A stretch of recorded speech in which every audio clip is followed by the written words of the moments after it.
Other great thing with this system is if you go into your music, there we go, see there, Discovery Sport. I'm going to turn that down because I've just frightened myself to death when it came on before. But if you click the silver triangle with the 3 red circles at the top, you see there iPhone or Discovery Sport.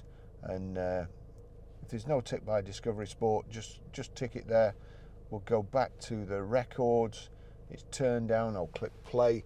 Now, with this phone set like that, whatever audio plays on there, whether it be a YouTube video audio or Spotify, Amazon Prime, iTunes, whatever, the audio will come through this system in the Discovery.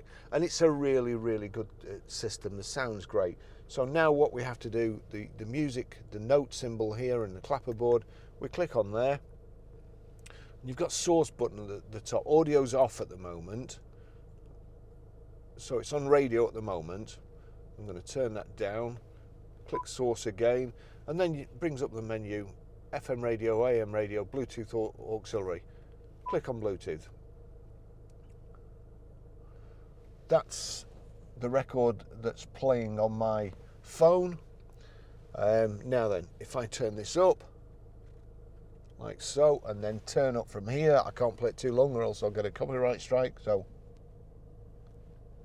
click on play again, it stopped. The audio system in here is really good. That's how you do that.